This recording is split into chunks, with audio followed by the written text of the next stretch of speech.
दिखाई देते हैं जिनसे हम लोगों को अंदाजा लगता है कि कोई प्रकृति की व्यवस्था है। इस प्रकृति की व्यवस्था को जब हमने गहराई से देखा तो पता लगा कि कहीं ना कहीं कुछ कार्यक्रम हमारे प्रकृति के विरोध में है, और जिससे हम एक चीज को बहुत अच्छा कर लेते हैं और एक चीज में कहीं फिर कोई कमी आ जाती है।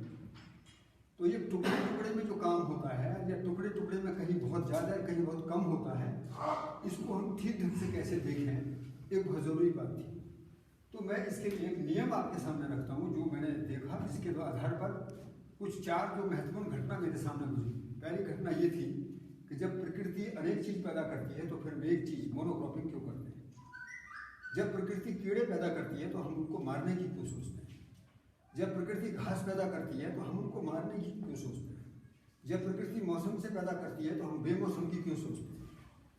तो इन सारी बातों को सवाल मेरे मन में थे, क्योंकि इन पर हमारा बहुत बड़ा खर्चा भी हो रहा था, आमदनी घटती जा रही थी, और ये बात कम से कम 97 के आसपास की है। तभी पता लगा कि इस खेती को तो कोई नहीं करेगा, सब छोड़ के भाग जाएंगे, मेरे बच्चे नहीं करेंगे, मैं किसके सामने बोलूँगा कि जैविक खेती में कोई दम है। उन मुद्दों को लेकर जो गहरा कुछ काम हुआ, और वो सभी आप लोगों का पुण्य है, मैं तो इसको नहीं कह रहा कि मैंने कुछ खोज लिया, ये प्रकृति का नियम ध्यान चला गया, और उसको जब मैंने आप जैसे लोगों के सामने रखकर देखा तो मुझे लगा कि ये बहुत काम की बात है, जिसको सबने स्वीकार किया। क्या चीज़ है? प्रकृति का जो धरती का जो पेड़ पौधों के साथ नियम है वो पूरकता के रूप में, मैं चूंकि समय कम लूँगा इसलिए आपको रखना चाहता हूँ। पूरकता का मतलब है कहीं संघर्ष नहीं है। धरती कोई चीज़ बचाकर अपने पास रखती हो या पेड़ पौधे भी बचाकर कुछ अपने पास रखते हो, ऐसा नहीं है। धरती पूरी ताकत से पेड़ों का पोषण करती है और पेड़ भी विरचित होकर पूरा का पूरा धरती को अर्पित हो जाते हैं। इसमें कहीं का कोई एग्रीमेंट इस टाइप का नहीं है कि कोई शर्त लगेगी कि मैं इतना हिस्सा दूंगा, इतना हिस्सा नहीं दूंगा। तो धरती और पेड़ पौधों का रिश्ता पूरक है, पेड़ पौधे और पशु पक्षियों का रिश्ता भी पूरक है, और पशु पक्षी और धरती का भी रिश्ता पूरक है। इन तीनों में कहीं विरोध नहीं है, और मैं ऐसा देखता हूँ कि एक एक चीज को खेत पर अध्ययन किया हूँ, कहीं विरोध मुझे नहीं दिखा। आप इसको जांच सकते हैं। इसके बाद में ये धरती आदमी के लिए भी इसी नियम के साथ काम करती है, ये धरती पेड़ पौधों के साथ भी इसी नियम से काम करती है, और ये पेड़ पशु पक्षी भी आदमी के साथ इसी नियम से काम करते हैं। तो अब कौन बचा? मानव बचा। अब मानव का अध्ययन करके आप लोग देख लीजिए कि इसने धरती के साथ जो कुछ किया है, तो धरती की उर्वरता में कमी आई है, धरती समृद्ध हुई है। आपके पास क्या होता है? कमी है। इसका मतलब हमारे करने पे धरती के साथ कहीं ना कहीं कोई चूक है। दूसरा, यदि हमने पेड़ पौधों के साथ काम किया है तो पेड़ पौधों की जैव विविधता में कमी आई है, रोग बढ़े हैं, ये सब हमारे सामने चुनौती है। आप भी वही है, मैं भी वही हूँ, अलग से तो कोई है नहीं। तो यहाँ भी हमारा जीना पूरा नहीं है। यदि इस कॉलम को देखते हैं तो यहाँ भी सवाल है, इस कॉलम को देखता हूँ तो यहाँ भी सवाल है, इस कॉलम को देखता हूँ तो यहाँ भी सवाल है। तो सवाल बेसिक रूप में है कहाँ? सवाल तो कहीं ना कहीं मानव की मानसिकता में है। और यदि हम जिसको खेती कहेंगे तो खेती केवल इतना ही तो रूप है, यही तो खेती है। एक मनुष्य का धरती पेड़ पौधे पशु पक्षियों के साथ जो प्रयास है पूरा का पूरा, जिसमें से उसे अपनी आवश्यकताएं चाहिए, जो आवश्यकताएं खाने की हैं, रहने की हैं, जीने की हैं, सारा कुछ मिलेगी कहाँ से? यहीं से मिलेगी। आप किसी धातु की बात करेंगे तब भी यहीं से मिलेगा, आप किसी ईंधन की बात करेंगे तब भी यहीं से है, आप किसी भोजन की बात कर रहे हैं तब भी यहीं से है, आप टिम्बर की बात करेंगे तब भी यहीं से। तो आदमी को धरती पर जीना है तो इसके साथ जीना है, लेकिन इनके साथ जो जीना है वो विरोध में हुआ या पूरकता में हुआ? मनुष्य का यदि अब तक हम धरती का मूल्यांकन करते हैं तो ये कार्यक्रम विरोध में है या पूरकता में है? विरोध। तो धरती के साथ विरोध करके कहां तक पहुंचेंगे? हम चाहे अपनी तकनीकी को, हम चाहे अपनी प्रौद्योगिकी को, हम चाहे अपने ज्ञान को, हम चाहे अपने विज्ञान को कितना ही बड़ा या कितना छोटा आंके, क्योंकि मेरा अधिकार तो है नहीं कुछ जांचने का, लेकिन परिणाम को जांचता हूं तो यही निकल रहा है। परिणाम को तो आप भी जांचेंगे तो यही निकलेगा। इसकी मुझे तो पीड़ा हुई कि धरती पर जीने वाला व्यक्ति यदि धरती को तबाह कर चंद्रमा पर पहुंच भी जाएगा तो कौन सी बड़ी तरक्की हो जाएगी। और ये तो गांव के गांव उजड़ गए, नौकरी सबको है नहीं, कौन करेगा खेती? कोई नहीं जाएगा।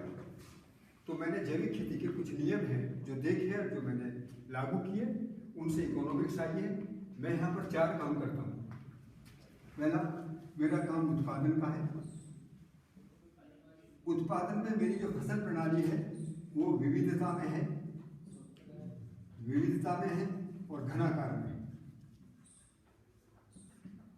अर्थात मैं डेंसिटी में अपनी जमीन को देखता हूँ। मेरी जमीन में मुझे उत्पादन 40 फुट ऊंचा मिलेगा, 10 वर्ष में मिलेगा, 20 वर्ष में मिलेगा, किस समय में मुझे कितना मिलेगा, उसी के हिसाब से मेरी पूरी प्लानिंग है।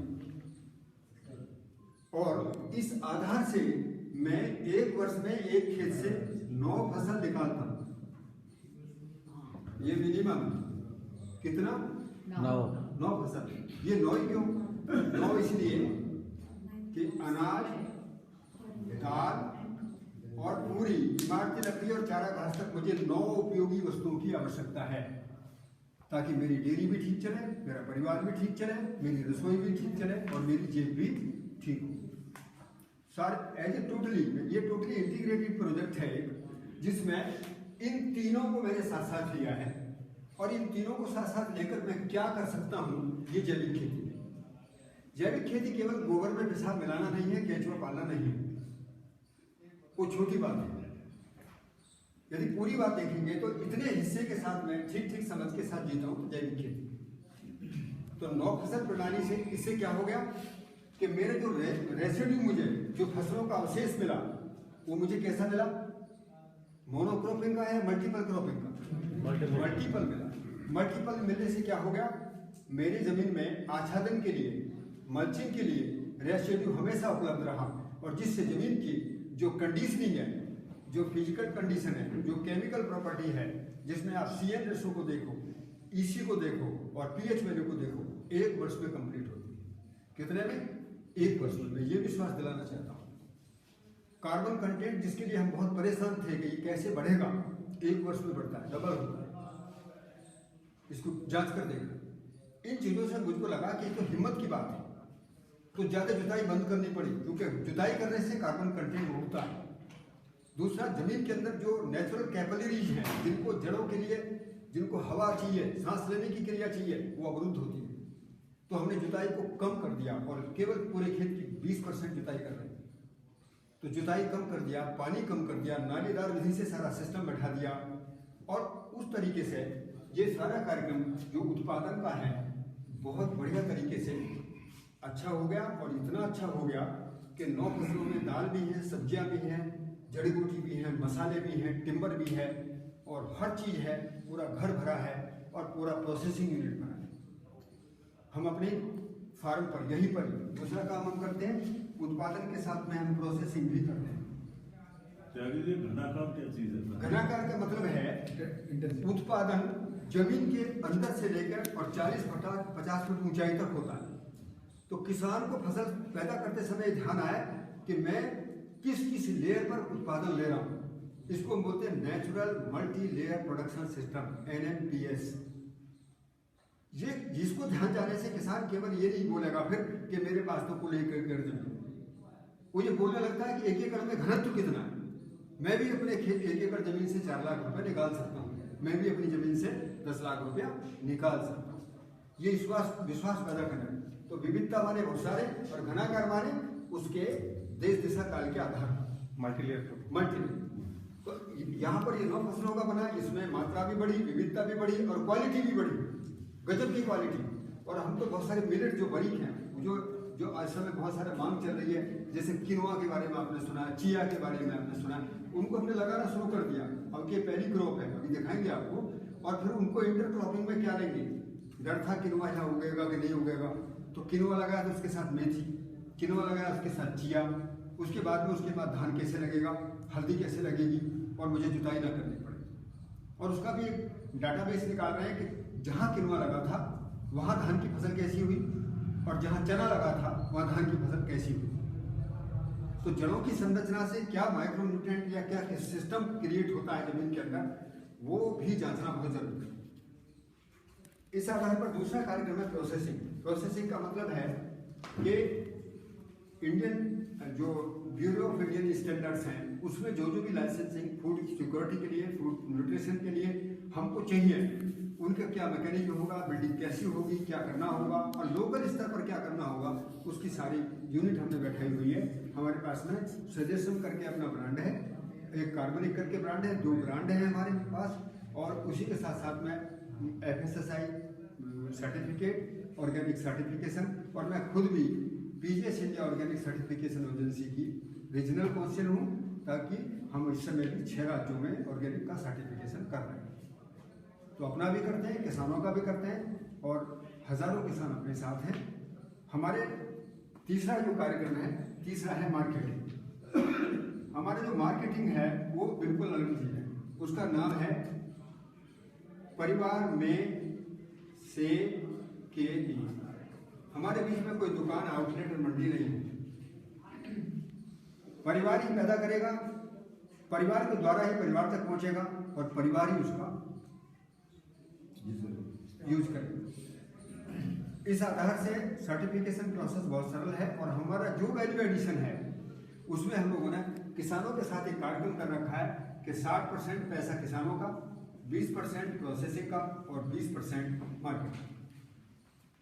जो बच्चे पढ़े हुए हैं, शहरों में जाकर काम कर सकते हैं, भाषा का ठीक ठीक ज्ञान है, उनको मार्केटिंग चेन में ले आते हैं। जो महिलाएं घरों में पढ़ी हुई हैं, अच्छा काम कर सकती हैं, उनको टोटल प्रोसेसिंग के मैनेजमेंट में ले जाते हैं। और जो बच्चे खेती करने के शौकीन हैं और जिनके शरीर में खेती करने का एक मूड भी है, वो सब खेती में चलते हैं। तो एक ही परिवार में ये भी एक ग्रेडेशन की जरूरत है कि कौन क्या करेगा, उसको किस तरीके का काम दिया जाए। और इस आधार पर ये पता लगा कि ये चेन हम उल्टी चलाते हैं। हम पैदा करके बाजार में नहीं जाते हैं, हम पहले परिवारों से बात करते हैं। जैसे इस साल हमारे टारगेट में 800 परिवार हैं। एक परिवार की परचेज हमारे पास में 5,000 रुपये है। तो एक वर्ष में 4 करोड़ के बिजनेस के लिए कितनी जमीन, कितनी दाल, कितना अनाज, क्या चाहिए, ये पहली स्ट्रेटेजी जनवरी में तैयार हो जाती है। और फिर जनवरी से लेकर जनवरी तक इसको फॉलो अप करते हैं। इस बीच में 801 वाला परिवार नहीं आएगा, 800 ही परिवार रहेगा। तो ये मैंने एक यहाँ का खाका आपके सामने रख दिया कि कंप्लीट प्रोजेक्ट जिसमें प्रोडक्शन भी, प्रोसेसिंग भी, मार्केटिंग भी, सर्टिफिकेशन भी, मतलब एक ही जगह किसान आए और अपनी पूरी समस्या को देख ले, मैं क्या कर सकता हूँ। जैसे कम से छोटी छोटी मशीनों से कैसे प्रोसेसिंग करें, क्या लाइसेंसिंग लेनी पड़ेगी, पैकेजिंग किस ढंग का होगा, ट्रांसपोर्टेशन किस स्तर से किया जाएगा, वो सारा कार्यक्रम है इसमें। मैंने अपनी बात रखी। इन तीनों बातों में किसी के मन में कोई सवाल हो तो बातचीत कर सकते हैं, फिर देखते चले। ये प्रति परिवार 5,000 रुपये लेते हैं जी, एक साल का। इसमें उनको क्या करते हैं? एक महीने का 5,000, एक महीने का 5,000। हमारे पास लगभग 50 प्रोडक्ट हैं। हमारे पास लगभग 50 प्रोडक्ट हैं, जो अनाज से, जो दाल से, जो फलों से, जो सब्जियों से, जो मसाले के रूप में जो तैयार होते हैं, उनको हम बाद में हम दिखाएंगे। जिनके लिए लिस्ट होगी आपको? हाँ, लिस्ट वगैरह सब, लिस्ट भी, हम प्रोसेसिंग भी, कैसे उसकी कॉस्टिंग करते हैं, सारा डिजाइन है।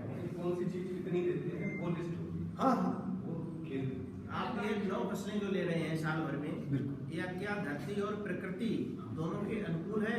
ये अभी तो लग रहा, लेकिन इन फ्यूचर क्या, जैसे ये ज्यादा पोषक तत्वों का या जो कुछ भी है, अभी जो चीजें आपने शॉर्ट टर्म स्टडी किया, सीएल रेशियो बढ़ा, ऑर्गेनिक मैटर बढ़ा, जो चीजें हैं, लेकिन लॉन्ग टर्म में क्या सस्टेनेबिलिटी रहेगी? मैं इसको 10-12 साल से देख रहा हूँ, क्योंकि ये जब भी बात ध्यान आई जहाँ लंबे समय में मेरी जमीन मजबूत होती गई और लंबे समय में मेरी आमदनी बढ़ती गई। जैसे मैंने ऊषा के साथ में आम की एक आम्रपाली वैरायटी का हाइड्रोसिटी प्लांटेशन किया था। वो ये जांचने के लिए जो पुराने बाग यहाँ कट रहे थे और जो नए बाग में लगाऊंगा तो उनका क्या एक अनुपात निकलेगा। तो मुझे पता लगा कि मैं उस बाग में हल्दी भी ले लेता हूँ और उस बाग में मुझे प्रति वर्ष लगभग 40,000 रुपये बीघे की आमदनी मिनिमम होती है।